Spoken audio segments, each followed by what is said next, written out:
Panibagong ganap na naman dito sa bukid. Ano nga ba yung pinagkakabisihan ko nitong mga nakaraang araw? Bising-busy lang naman ako sa pagtitinda ng mga tanim namin.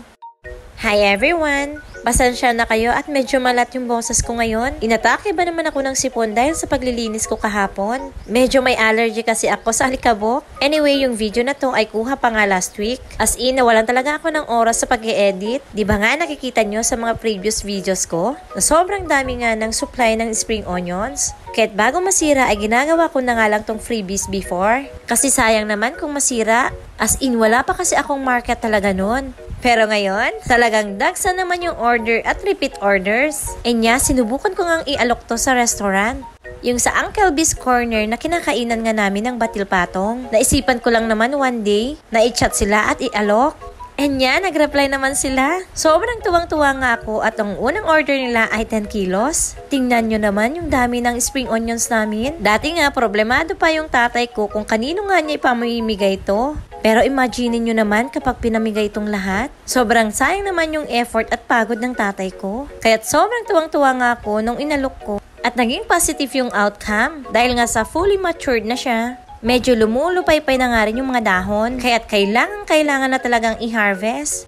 Alam nyo bang ito pa lang yung unang order nila? Actually, nasundan pa ng pangalawa at pangatlo. Tig 10 kilos and 5 kilos na nga lang yung huli. At dahil nga sa dami ng order nila at medyo magkasunod-sunod na repeat orders, talagang yung supply naman namin ngayon ang naubusan. Kaya't sabi ko, magtatanim muna kami ulit.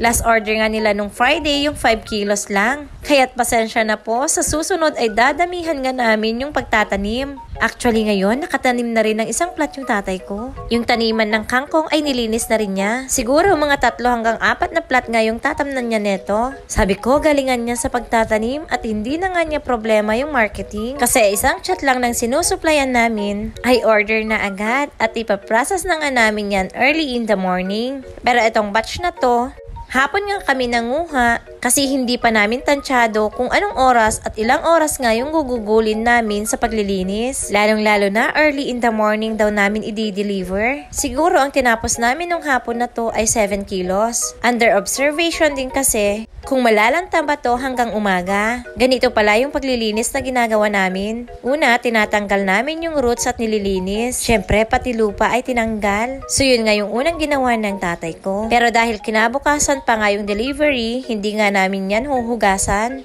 Pagkatapos niyang matanggalan ng roots ay lilinisin ko naman yung dahon ng isa-isa. Tinatanggal ko nga yung tuyong dahon. Pati yung tip na medyo lanta na ay kailangang tanggalin. Hindi yun pwedeng isama.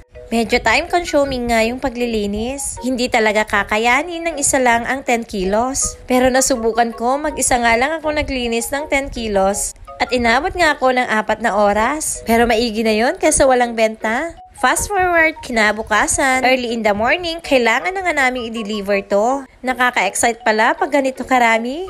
Medyo malapit-lapit nga lang pala dito sa amin kung saan kami magde-deliver. Good thing kasi available si kuya ng umaga. Hapon pa kasi yung pasok niya kaya siya talaga yung naghahatid sa akin. Ilang minuto nga lang at nakarating na kami dito at nakasara pa nga yung store. Pero may pinagbilinan lang din kami dito. Ang sarap nga sa pakiramdam na makita yung tuwa ng tatay ko na hindi na waste yung pinaghirapan niya. At talagang napakinabangan pa nga.